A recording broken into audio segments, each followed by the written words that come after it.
set my soul, gonna set my soul on fire. Got a whole lot of money that's ready to burn, so get those stakes up higher. There's 1,000 pretty women. Dave Palumbo here with Siddique Farooqi and Johnny Styles on camera. We just landed in Las Vegas, Nevada. That's right, it's about 10 o'clock at night here. We were sitting on the runway for about 2 hours before we took off. Sid, I fell asleep, and when I woke up, I thought we were in Vegas. We hadn't even taken off yet. Yeah, then you saw the New York skyline, and you saw the gray skies, and then it quickly hit you, no, we're actually still in New York, and I think not in fact in Vegas. And I think they said we were like 100th on the lineup here to take off. Probably like 110. Yeah. Yeah. Anyway, we're here for the Mr. Olympia competition and Olympia Weekend. We're going to check out the expo. We're going to check out the press conference tomorrow. We're going to check out the competition. But Sid, for me, the excitement of the weekend is Kevin Levrone. We've been talking about this for like, what, 5 months now? I mean, or whatever, ever since Kevin Levrone's big announcement at the Pittsburgh Pro that he is in fact going to be competing at the 2016 Olympia. You know, I go all the way back to the episodes of Ask Dave prior to that. And all the questions as to whether or not Kevin Levrone will ever make the comeback, when he's going to make the comeback, and how you and most about everybody else dismissed it. Said there's no way he's coming back. But finally, when he announced it, it injected this jolt of lightning into the 2016 Olympia. We've been talking about this for months. We've had prognostication, analysis, debate, and it's finally going to happen. And I'm going to out Dan Solomon right now, because Dan Solomon texted me when I got off the plane. I noticed Solomon said, if you really stick, if Kevin Levrone makes the top 5, because you know I picked him to win, if he makes the top 5, I will write a piece about your history of bodybuilding for Digital Muscle. Wait, does piece equal novel? Yeah, he's going to write a story. But if I'm wrong, then he wanted me to give him like free advertising on RxMuscle. Sorry, Dan, had to You're not going to get free advertising. I told him right? to kick my tuchus. I told him to kiss my tuchus, which is a Yiddish expression for kiss my ass. But the truth of the matter is, I am still going with Levrone. That's my pick. You know, Kevin's like a superstar of the, like I feel like honored when they like, you know, offer to give me free bags, or someone offered to give us a ride in a limo back. Right. Levrone got like a private jet flying him here to Las Vegas. I don't know how he hooked that one up, but you obviously saw the. You actually told me about it. Yeah, no. So Kevin Levrone earlier today boarded a private plane heading here to Vegas, and if anything that I've learned about Kevin Levrone, obviously you've known him a lot longer. Anything I've learned about him, if you're new to Kevin Levrone, things just come easy to him. Yeah.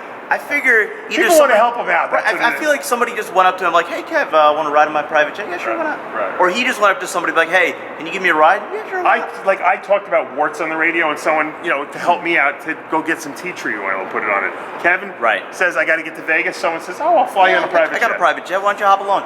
But it's just to reiterate on your point.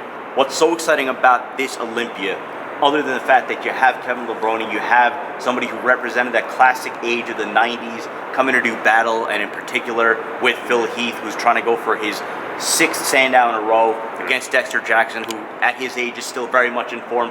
So not only is he entering that field, but he's entering into such a deep field where we're talking about quality, high-level pros. But Kevin doesn't care. Right. Kevin would rather beat more guys than less guys. He's not one of these guys that wants to show up and no one's unshaped. But he wants to do battle against him. You know what? People keep asking me and keep texting me, Dave, how does Kevin look? How does he look? I don't know.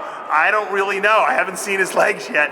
But I guarantee you, if he's coming here to do battle and he's getting up on that stage, he looks damn good. He's not delusional. Kevin is not delusional. Right. He's looking in the mirror. He's seeing that he can win the show, and that's why he's showing up. If he didn't think he could win, he would not be here. And I think that's the money point. A lot of analysts said that this week, that if he didn't, or he wouldn't show up to a competition of this caliber if it meant embarrassing himself or in any way tarnishing his legacy. But you know, when you look at the quality of this field, and we're not just talking about the top 5, top 6, we're now talking about if Nathan Diasha, Dallas McCarver, Justin Compton, you know, Josh Lenartowicz, who's going to crack that top 10? When is the last time we've had that kind of a discussion where you're talking about 13, 14 deep? But the truth is, Sid, no one cares about anything but number 1. And who will be number 1? Phil Heath going for number 6. Look, he's going to be tough to beat. I have to say, I think he was weak the last 2 years, but I think he has a fire lit under his butt now. He's going to be very dangerous come this weekend. I think Shawn Rhoden, you know, aside from my pick of Kevin Levrone. Right. I think Shawn Rhoden has to be the most dangerous guy out there. Of course, Ramy. He beat him at the prejudging, I felt, last year. I think for the pictures I've seen of Shawn Rhoden, I think he's going to be very dangerous. And of course, Big Ramy, the dark horse, wild card. Will he show up at his best? How will he look next to these other guys? I've seen pictures of him from Chris Aceto, who's working with him, but we haven't seen him up on stage all tanned up. Oh, well, I mean, just think about last year. What was the conversation about Big Ramy last year and his weight? Well, that he was was tipping in at epic record weights. But you know, the conversation's weights different don't now. matter. Right, but the conversation this year is totally different because now everybody is talking about the conditioning that he purportedly is going to be bringing to the stage this time around. And then again, it brings up the question, is he going to put himself in position to win this show, or is he still a year away from serious contention? George Farah did call him up and leave him an Arabic message that he was available to help him out if he needed any last-minute, tune-ups or anything like that. But the story of the weekend is going to be, obviously, who wins this Mr. Olympia? Will Phil Heath get number 6? Will Dexter Jackson get number 2? Or will we get a new Mr. Olympia? And I love when we get new Mr. Olympias. It infuses the sport with new life and new blood. Guys, we won't know what's going to happen. We're just getting started. Tomorrow's the press conference. Hope you guys stay tuned to all the coverage on RxMuscle.com all weekend long. And don't forget, subscribe to the RxMuscle YouTube page. Sid, we're almost at 59,000 subscribers. I predicted by the end of this weekend we would be over 60 and surpassing everyone else. So guys, help us out. If you love the coverage, click subscribe.